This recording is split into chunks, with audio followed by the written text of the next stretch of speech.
యావత్ తెలంగాణ ప్రజలకి తెలవాలని ఒక బాధ్యత గల శాసనసభ్యునిగా ఆడికి చెల్పూర్ హనుమాన్ టెంపుల్కి లా అండ్ ఆర్డర్ ప్రాబ్లం అవుతుంది, దయచేసి మీరు పోవద్దు అని పోలీసు వాళ్ళు చెప్తే చట్టాన్ని గౌరవించి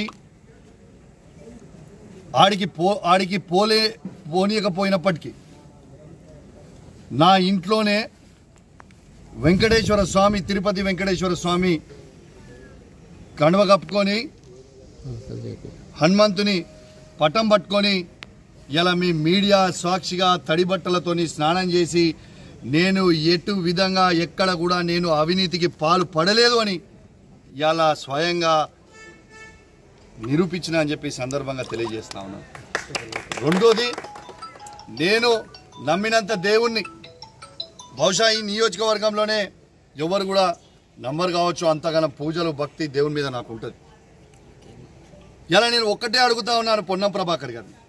పొన్నం ప్రభాకర్ గారు, మీరు అధికారంలో ఉన్నారు, మీరు సవాల్ విసిరినరు, మీ సవాల్ని నేను స్వీకరించి పోదామనే టైంలో ఈ పోలీసు వాళ్ళని పెట్టి నన్ను ఎందుకు అడ్డుకుంటున్నారని నేను అడుగుతా ఉన్నాను.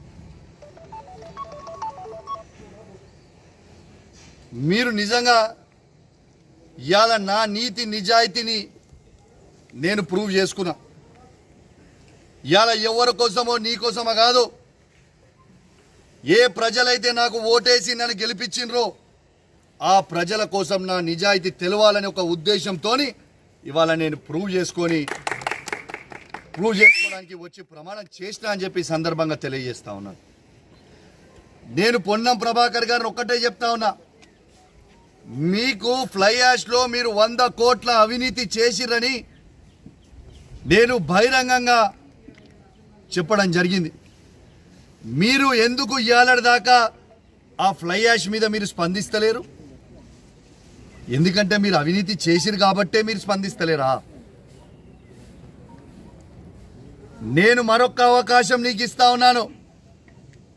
నిన్న చెప్పినా ఇవాళ కూడా చెప్తున్నా, మీ అందరూ రేపు నువ్వు పబ్లిక్ అవసరం లేదు, కార్యకర్తలు అవసరం లేదు, నీ కార్యకర్తలు అవసరం లేదు, పబ్లిక్ నువ్వు ఒక్కనివిరా, నేను ఒక్కనే వస్తా. నువ్వేం పెద్ద సీనియర్ ఏం కాదు, నువ్వు ఫస్ట్ టైం ఎమ్మెల్యే, నేను ఫస్ట్ టైం ఎమ్మెల్యే. తో పాటు ఓవర్లోడ్ లారీలను ఎందుకు ఆపుతలేరు? ఆ ఓవర్లోడ్ పోయే లారీలో నాకు ₹1 కూడా నేను తీసుకోలేదు, నాకు సంబంధం లేదు అనేది నువ్వు ప్రమాణం చేయాలి ట్రాన్స్పోర్ట్ మినిస్టర్గా. నువ్వు ప్రమాణం చేస్తే నేను క్షమాపణ చెప్తా. ఓవర్లోడ్ లారీలు పోతలేవు అని చెప్పే ధైర్యం నీకుందా? రెడ్ హ్యాండెడ్గా నా దగ్గర ఉంది, నేను చూపిస్తా. కాబట్టి నేను దయచేసి రేపు కూడా పొన్నం ప్రభాకర్ గారు నాలాగా నేను ఎట్లయితే నా నిజాయితీ నిరూపించుకున్నా ఇవాళ, రేపు పొన్నం ప్రభాకర్ గారు వెంకటేశ్వర స్వామి సాక్షిగా రేపు వచ్చి ప్రమాణం చేస్తారని నేను అనుకుంటా ఉన్నాను. రేపు నేను మాత్రం ఖచ్చితంగా అపోలో టీటీడీ వెంకటేశ్వర స్వామి టెంపుల్ దగ్గరికి నేను ఖచ్చితంగా పోతాను. రేపాడ నీకోసం 11 గంటలకి వెయిట్ చేస్తాను. మీరు ఖచ్చితంగా వస్తారని ఆశిస్తూ ఉన్నాను. ప్రభుత్వం మీదే, పోలీసు వాళ్ళతో నన్ను అరెస్ట్ చేపియొద్దు, మీరు కూడా అరెస్ట్ కావద్దు. మీరు ఎందుకంటే ప్రభుత్వం మీరే, మంత్రి మీరే, ఏం లొల్లి లేదు. మొత్తం సెక్యూరిటీ పెట్టు, అందరినీ సెక్యూరిటీ పెట్టుకొని మన ఇద్దరమే వయసొద్దాం. టెంపుల్ లోపలికి పూజారీలు ఉంటారు, ఆడ వయసొద్దాం. తడి బట్టలు ఇద్దరం ఆడే గుళ్ళనే స్నానం చేద్దాం, ఇద్దరం లోపలికి పోయి ప్రమాణం చేద్దామని తెలియజేస్తా ఉన్నాను. నేను సిపి గారిని ఇంకొకటి కూడా కోరుతా ఉన్నాను. పాపం పోలీసు వాళ్ళు ప్రజల భద్రత కోసం ఇలా సెక్యూరిటీ విధిస్తే సెక్యూరిటీ ఆడ చేసిరు, దీని లా అండ్ ఆర్డర్ ప్రాబ్లం అవుతుందని అంటే, ఇప్పుడే నేను ఒక వీడియో చూసిన సోషల్ మీడియాలో, ఒకసారి ఆ వీడియో చూడండి. జమ్మికుంట ఎస్ఐ రాజేష్ గారి మీదకి ఏ విధంగా కాంగ్రెస్ గుండాలు ఏ విధంగా ప్రవర్తిస్తున్నారో ఒక్కసారి మీరు చూడండి. నేను దయచేసి సిపి గారిని కోరుతా ఉన్నా, డీజీపీ గారిని కోరుతా ఉన్నాను, ఒక్కసారి మీరు చూడండి ఎస్ఐ గారి మీదకి ఎట్లా పడుతున్నారో. ఖచ్చితంగా కొట్టనికే పోతున్నారు ఎస్ఐని. నేను డీజీపీ గారిని, సిపి గారిని, ఐజీ గారిని కోరుతా ఉన్నా, వెంటనే వీళ్ళందరి మీద చర్యలు తీసుకొని రిమాండ్ చేయాలి, చట్టాన్ని గౌరవించాలి.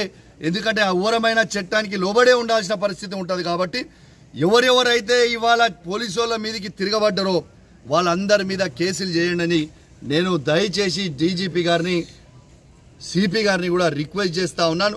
పోలీస్ డ్రెస్ని కాపాడాలని, మీరు పోలీసుకున్న విలువలని మీరు కాపాడాలని సిపి గారిని నేను డిమాండ్ చేస్తూ ఉన్నాను. దయచేసి ఖచ్చితంగా వాళ్ళ మీద కేసులు పెట్టి అరెస్ట్ చేయాలని నేను డిమాండ్ చేస్తూ సెలవు తీసుకుంటా ఉన్నాను. జై తెలంగాణ, జై కేసీఆర్.